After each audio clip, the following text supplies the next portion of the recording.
Hello मेरे प्यारे बच्चों, कैसे हो आप सब। आई होप आप सब ठीक होंगे। मैं आपकी मेंटोर प्रभ सिमरन कौर आप सबका स्वागत करती हूँ साइंस कैप्सूल्स में। बेटा आज हम बात करने जा रहे हैं 6th क्लास की एनसीईआरटी के चैप्टर 2 के बारे में, जिसका नाम है diversity in the living world. हम ऑलरेडी इसके बारे में बात कर चुके हैं पुरानी वीडियो में, पार्ट 1 में। उसका लिंक मैं नीचे डिस्क्रिप्शन बॉक्स में दे दूंगी, आप जाके वहां पे क्लिक करके वीडियो को देख सकते हैं, सो दैट आपको उसकी भी क्लैरिटी हो सके। करते हैं नेक्स्ट पार्ट 2 के बारे में। हमने थोड़ा सा इसमें पढ़ लिया था।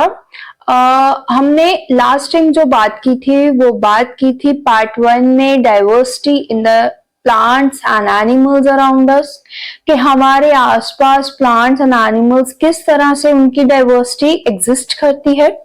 फिर हमने बहुत सारे प्लांट्स की बात की थी जो हमारे सराउंडिंग में होते हैं और उनमें डिफरेंट फीचर्स की बात की थी, राइट। फिर हमने मोस्ट इंपॉर्टेंट जो टॉपिक हमने किया था वो हमने किया था कि प्लांट्स की ग्रुपिंग किस तरह से कर सकते हैं। हम प्लांट्स की ग्रुपिंग किस तरह से कर सकते हैं, ये हमने ऑलरेडी बात की थी पार्ट 1 में। This is the most important topic जो हम ऑलरेडी डिस्कस कर चुके हैं। आज हम बेटा डिस्कस करेंगे कि एनिमल्स, जो प्लांट्स हमने कर लिए, एनिमल्स को हम किस तरह से ग्रुप कर सकते हैं। तो देखिए हमारा नेक्स्ट टॉपिक है हाउ टू ग्रुप एनिमल्स। ठीक है, एनिमल्स को हम ग्रुपिंग किस तरह से कर सकते हैं। तो बड़ा इंटरेस्टिंग सा टॉपिक है, बहुत सारी चीजें हम इसमें डिस्कस करेंगे। वीडियो को आप लास्ट तक जरूर देखिएगा, आपको बहुत सारे इंटरेस्टिंग पॉइंट्स मिलेंगे, बहुत सारे एनिमल्स के बारे में जानने को मिलेगा।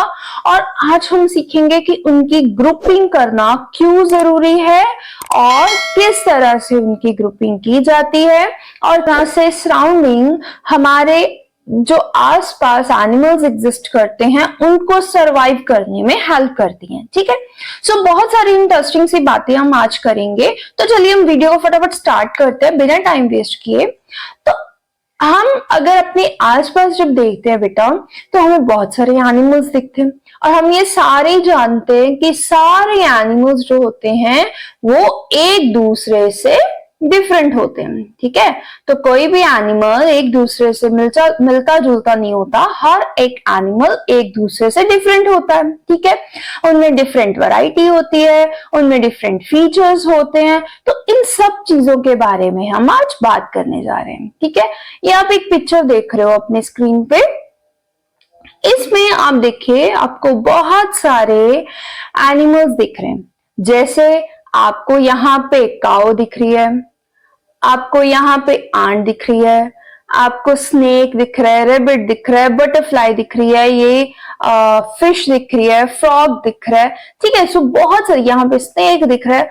तो पानी के बीच में या पानी के बाहर ग्रास पे, लैंड पे आपको बहुत सारे एनिमल्स दिख रहे हैं। ठीक है ना, तो इन सब में हम सबसे पहले जो बात करने वाले हैं वो बात करने वाले हैं इनकी मूवमेंट के बारे में, कि किस तरह से ये एनिमल्स मूव करते हैं, एक जगह से दूसरी जगह पे मूव करते हैं।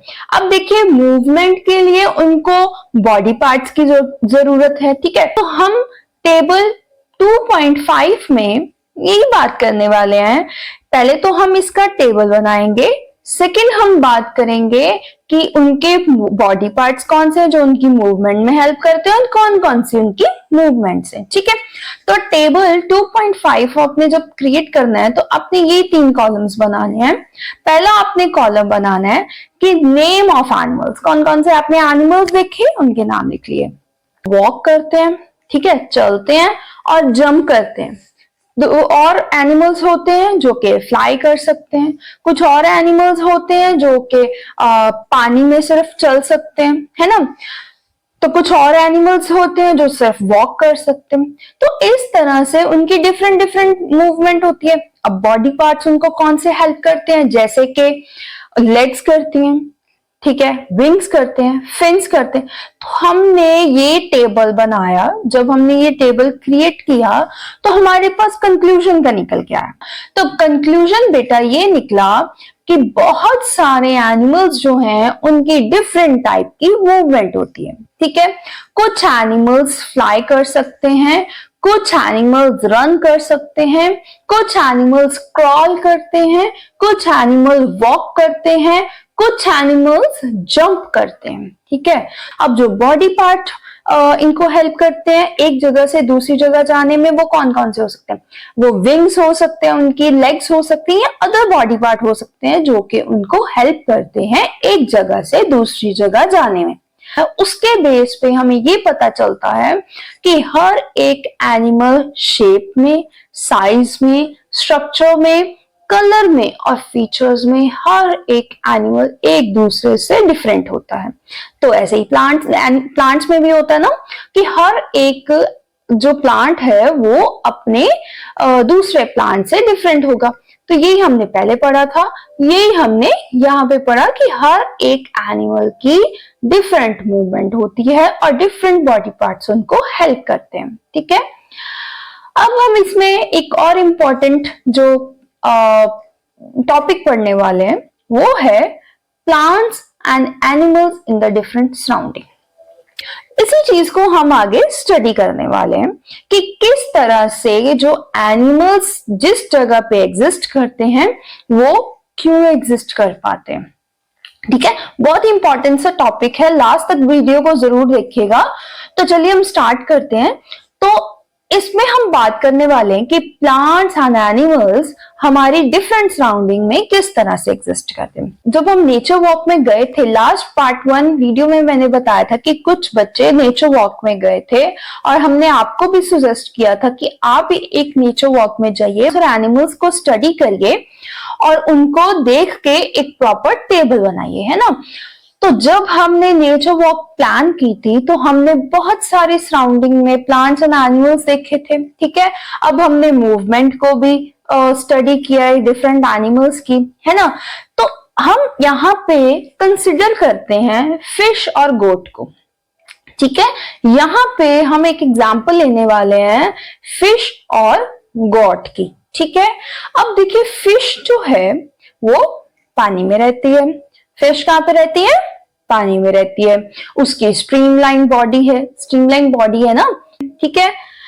सेकंड जगह पे, सेकंड हमने एग्जांपल क्या ली, जो गॉट है वो ग्रासी एरिया में रहती है और उनकी लेग्स जो हैं वो उनकी मूवमेंट में हेल्प करती है। दोनों आप देख सकते हो, दोनों एक दूसरे से साइज में एंड शेप में दोनों एक दूसरे से डिफरेंट है, ठीक है।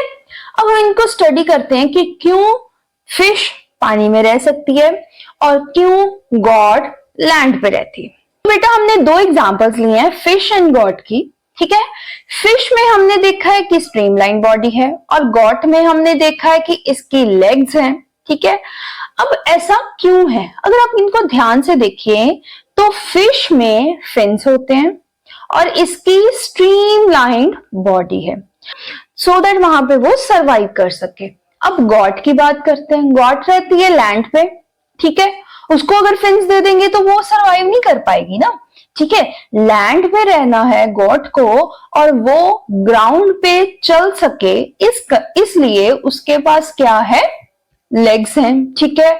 और इस तरह से बॉडी है सो दैट वो लैंड पे सरवाइव कर सके, उस इन्वायरमेंट में ग्रास एरिया में सरवाइव कर सके, ठीक है।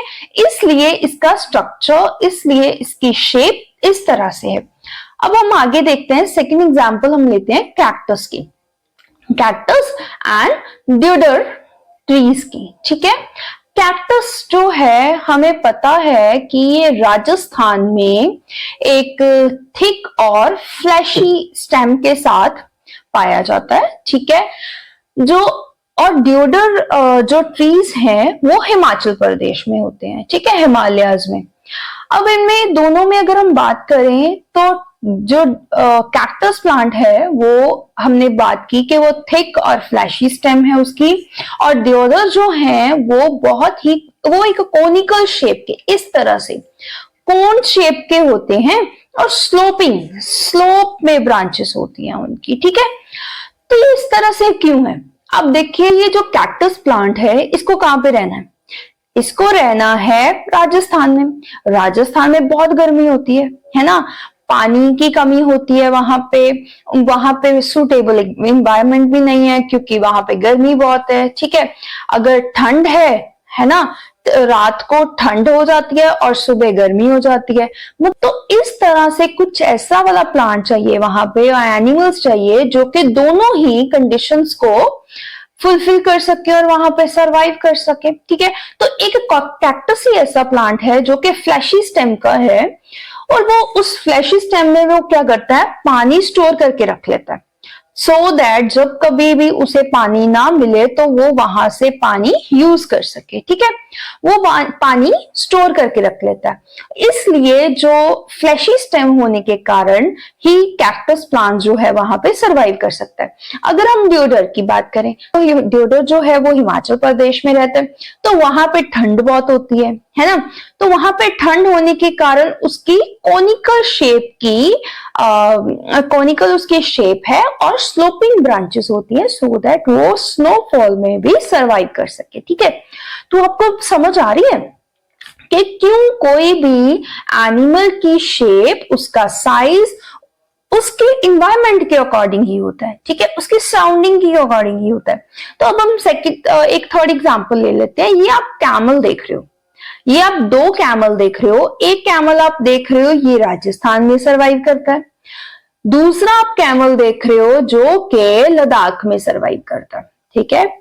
अब ये है दोनों कैमल ही, पर ये दोनों कैमल डिफरेंट शेप के और डिफरेंट साइज के, इनकी लेग्स एक की राजस्थान वाले की लंबी है और इसकी शॉर्ट है। तो ये हम पढ़ेंगे कि ये सब क्यों होता है, ठीक है। अब देखिए, जो राजस्थान में ये कैमल को रहना है, ठीक है, इसको बहुत ही ठंड से इसको बहुत ही गर्मी से गुजरना है ना, क्योंकि वहां पे बहुत हॉट डेजर्ट है, ठीक है। इसलिए इसकी लॉन्ग लेग्स होती हैं, सो दैट ये वहां पे उस डेजर्ट में चल सके। दूसरी तरफ अगर आप ये वाला देखो तो इसमें क्या है, इसमें बहुत सारे इसमें शॉर्ट लेग्स हैं, सो दैट ये शॉर्ट लेग के साथ एक माउंटेनियस रीजन में सरवाइव कर सके और वॉक कर सके, इसलिए। अब देखिए, राजस्थान में पानी इजीली अवेलेबल नहीं होता है ना, तो इसलिए ये कैमल्स में एक हम्प ऊपर लगा होता है, सो दैट ये उसमें अपना खाना स्टोर कर सके। किस बाय चांस उसको जब खाना ना मिले तो वो उस खाने को यूज कर सके, ठीक है। इसलिए उस हम्प में वो खाना स्टोर कर लेता है, ठीक है। आप दूसरे वाले को देखोगे तो उसमें भी दो हम्प हैं, है ना। वो जो हम्प है उसमें भी वो क्या करता है, खाना स्टोर करके रख लेते हैं जब उनको कोल्ड डेजर्ट में खाना नहीं मिलता है, ठीक है। तो ये है, अब उनके लॉन्ग हेयर्स हैं। अब आप यहाँ पे देखोगे तो इस वाले लद्दाख वाले कैमल में आपको दिखेंगे कि इसके लंबे लंबे हेयर्स हैं। ये क्यों है, क्योंकि ठंड में सरवाइव करने के लिए इसके ऊपर क्या लगी हुई है, फर लगी हुई है, सो दैट ये लद्दाख वाले विंटर वाले सीजन में भी सरवाइव कर सके, ठीक है। अब देखिए, एक और बड़ी इंटरेस्टिंग चीज है कि ये जो एनिमल्स हैं ये बहुत ही कम अमाउंट में यूरिन पास करते हैं, और इनका जो डंग है वो भी बहुत सूखा होता है, ठीक है। और इनकी बॉडी से स्वेट भी बहुत कम आता है। ये चीज आप समझ रहे हो, इसका मतलब क्या है कि इनकी बॉडी से पानी बहुत ही कम निकलता है। जब पानी कम निकलेगा तो जो इन्होंने स्टोर किया हुआ होगा वो ये यूज कर सकेंगे, है ना। इसलिए इनकी बॉडी से पानी कम निकलता है, सो दैट ये स्टोर करके रख सके और ज्यादा टाइम तक सरवाइव कर सके, ठीक है। अब हम एक और एग्जांपल लेते हैं रेडोडेंड्रॉन्स की। रेडोडेंड्रॉन्स जो हैं वो एक बहुत ही ब्यूटीफुल सा ब्राइट फ्लावर्स का प्लांट है, जो कि शोला फॉरेस्ट में मिलता है, नीलगिरीज में, ठीक है। अब इनकी बहुत ही शॉर्ट हाइट होती है और बहुत ही दिखने में स्मॉलर साइज के होते हैं, ये वाले, ठीक है। तो ये देखते हैं ज्यादातर हमें माउंटेन टॉप्स पे, क्योंकि माउंटेन टॉप्स पे है, इसकी हाइट छोटी है। एक और है जो कि सिक्किम में पाए जाते हैं, ठीक है, और सिक्किम पे ये लंबे होते हैं, ठीक है। जो सिक्किम में पाए जाते हैं वो लॉन्ग होते हैं, थोड़े से टॉल होते हैं, और ये भी माउंटेनियस एरियाज में भी वहां पे पाए जाते हैं। अब हमने इन सारी एग्जाम्पल से यही समझा कि अगर कोई भी प्लांट हो या कोई भी एनिमल हो, उसमें अगर उसके बॉडी पार्ट्स हैं, उसमें अगर उसके ऊपर फर है, हेयर्स हैं, फैदर्स हैं, फिन्स हैं, या कोई भी उनका बॉडी पार्ट जो कि बना हुआ है, वो इसलिए है सो दैट वो एक पर्टिकुलर एनवायरनमेंट में सरवाइव कर सके, राइट? ठीक है, तो इससे हमें ये सीखने को मिलता है, सराउंडिंग जिस तरह से उनको मिलती है वो उस तरह से अपनी बॉडी को चेंज कर लेते हैं। ठीक है, इस चीज को क्या कहते हैं बेटा? इस चीज को कहते हैं अडैप्टेशन। जब कोई भी एनिमल और प्लांट अपनी सराउंडिंग के अकॉर्डिंग अपने आप को चेंज कर ले सरवाइव करने के लिए, तो उसको क्या कहते हैं?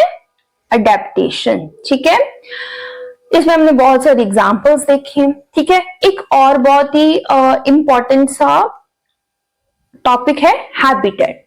हैबिटेट क्या होता है? हैबिटेट वो वाली जगह होती है जहां पे कोई भी पर्टिकुलर एनिमल और प्लांट्स एग्जिस्ट करते हैं। इस पे मैंने एक शॉर्ट वीडियो भी बना रखी है, उसका लिंक भी मैं नीचे डिस्क्रिप्शन बॉक्स में दे दूंगी, सो दैट आप जाके वहां पे वो वीडियो देख सको। तो एक एनिमल और प्लांट जहां पे भी वो रहते हैं, वो उनकी क्या हो जाती है? हैबिटेट हो जाती है। ठीक है, जैसे हम यहाँ पे देख लेते हैं कि सी टर्टल्स की हैबिटेट क्या होती है? सी या ओशन में रहना। कैमल की क्या है? हॉट या कोल्ड डेजर्ट में रहना। रेडोडेंड्रॉन्स की क्या है? माउंटेन्स में रहना। ठीक है, प्लांट्स और एनिमल्स अपने खाने के लिए, पानी के लिए, हवा के लिए, घर के लिए और अपनी और बाकी नीड्स के लिए जिस जगह पे भी सरवाइव करते हैं, वो उनका हैबिटेट बन जाता है, एज सिंपल एज। ठीक है, अब हम नेक्स्ट बहुत ही इंपॉर्टेंट सी बात करने जा रहे हैं, जो कि हमने पहले शुरू की थी, कि हम एनिमल्स की ग्रुपिंग किस तरह से कर सकते हैं। ठीक है, देखिए हम अब हमने बहुत सारे एनिमल्स को डिफरेंट मूवमेंट के, डिफरेंट सराउंडिंग के बेस पे उनको अलग अलग किया है। ठीक है, तो अब हम इनकी ग्रुपिंग कर देंगे। देखिए, ठीक है, एनिमल्स को ग्रुपिंग करने के 2 वेज हैं।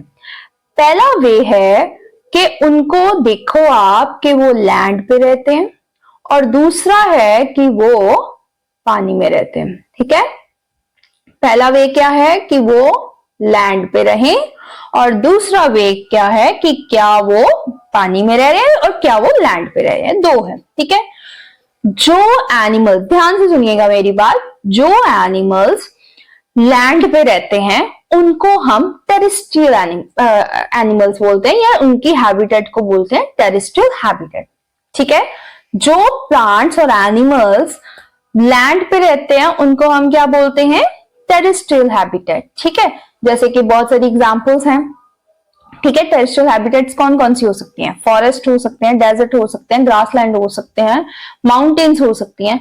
अब जो एनिमल्स और प्लांट्स पानी में रहते हैं उनको हम क्या बोलते हैं? उनको हम बोलते हैं इक्वेटिक हैबिटेट। ठीक है, उनकी हैबिटेट, उनको हम बोलते हैं इक्वेटिक एनिमल्स, और उनकी हैबिटेट को हम क्या बोलते हैं? Aquatic habitat. ठीक है, इसमें बहुत सारी एग्जांपल्स हैं इक्वेटिक हैबिटेट की, जैसे पॉन्ड आ गए, लेक आ गए, रिवर्स आ गए, ओशंस आ गए। ठीक है, अब फ्रॉग जैसे ऐसे एनिमल्स भी हैं जो कि पानी में भी रहते हैं और लैंड पे भी रहते हैं, तो उनको हम क्या बोलते हैं?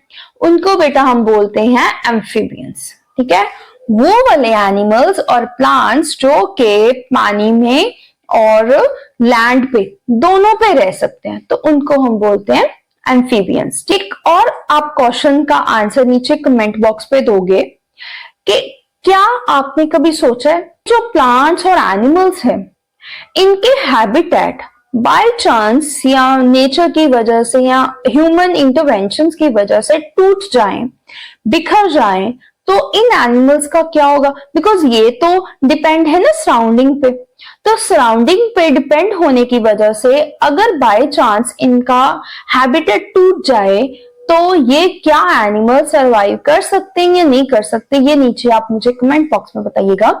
इसको हम आगे पढ़ने वाले हैं। ठीक है। अब ऐसे बहुत सारे एनिमल्स हैं अभी भी, जैसे कि एग्जाम्पल है बंगाल टाइगर, ठीक है, बंगाल टाइगर, चीता, ग्रेट इंडियन बस्टर, ये सारे जो हैं आज की डेट पे डिक्लाइन कर रहे हैं, आज की डेट पे कम होते जा रहे हैं, ठीक है।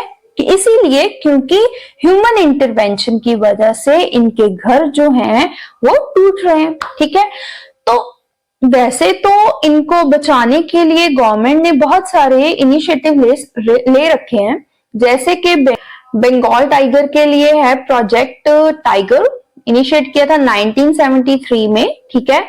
और चीता के लिए था री इंट्रोडक्शन प्रोजेक्ट 22 में, और ग्रेट इंडियन ब्लास्टर्स के लिए भी बहुत सारे जो प्रोजेक्ट वो गुजरात में, राजस्थान में और महाराष्ट्र में चला रखे। गवर्नमेंट तो अपनी तरफ से इनिशिएटिव कर रही है कि जो इस तरह के स्पीसीज हैं, इस तरह के एनिमल्स हैं जो कि डिक्लाइन कर रहे हैं किसी ना किसी वजह से, तो उनको दोबारा से सरवाइव करने दिया जाए, उनको ऐसा एनवायरनमेंट दिया जाए ताकि वो सरवाइव कर सके।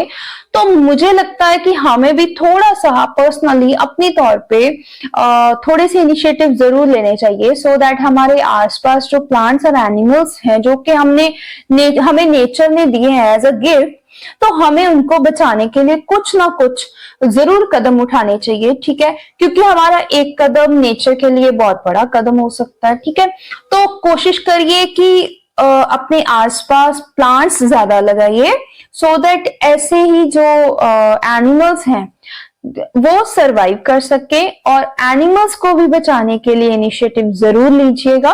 चैप्टर हमने यहाँ पे ही खत्म कर लिया है।